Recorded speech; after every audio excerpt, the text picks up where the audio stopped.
বিসমিল্লাহির রহমানির রহিম। এটা বঙ্গবন্ধু স্মৃতি পাঠাগার, আমাদেরই অফিস, আমার অফিস। খুব কষ্ট লাগে যখন শুনি এই অফিসে আমার সন্তানের উপর নির্যাতন করা হয়। আমার অফিস, আমার জীবনে একটা ব্যাড রিপোর্ট নাই। তিলি তিলি করে এই অফিসটা আমরা গড়েছি, প্রতিটা ইটের সাথে পানি দেওয়া আছে আমার হাতে। আমার নামে একটা ব্যাড রিপোর্ট কেউ আজও পর্যন্ত দিতে পারেনি। আর এই অফিসে আমার সন্তানের নির্যাতন করা হয়, ভাবতে অবাক লাগে। আমি কোথায় আছি, কোন দেশে বসবাস করি। গর্বিত বীর বংশের একজন সন্তান আমি। আমার পিতা অনেক, একজন মুক্তিযোদ্ধা বলবো, অনেক বড় মাপের।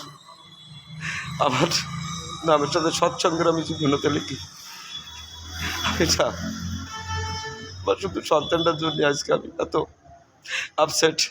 তো প্রিয় দেশবাসী, শান্তিপ্রিয় দেশবাসী এবং স্বাধীনতার মূল চেতনে বিশ্বাসী, স্বাধীনতায় বিশ্বাসী, দেশপ্রেমিক প্রতিটা নাগরিকগণকে আহ্বান জানাই। আমার একটাই সন্তান, আমি খুব আপসেট। আমি গরিব মানুষ ছিলাম, আমি হিসাব কিতাব করে নিয়েছিলাম যে আমার পয়সা কড়ি নাই, অর্থবিত্ত নাই, আমি একটা বাচ্চা নিয়ে এটা মানুষ করিয়ে করবো। তা আল্লাহর কি নিয়ত দেখেন। এই অফিসে আমাদেরই কিছু লোক, আর বিরোধী পক্ষ বলবো, তারা অবশ্যই তো বিরোধিতা করবে। তারা আমার সূক্ষ্ম ষড়যন্ত্র করি, ব্যবসা বাণিজ্য, মান সম্মান, টাকা পয়সা সব শেষ করে দিয়েছে। ইজ্জত, ছেলেটাও জীবন নিয়ে টানাটানি, আমারও অসহায়। আমার সবই ছিল, এখন আমি কিচ্ছু নাই, সম্মান করতে। তো প্রিয় দেশবাসী, আমার জন্য এবং আমার সন্তানের জন্য দোয়া করবেন, আমাদের জন্য কোনো মানুষের ক্ষতি না হয়।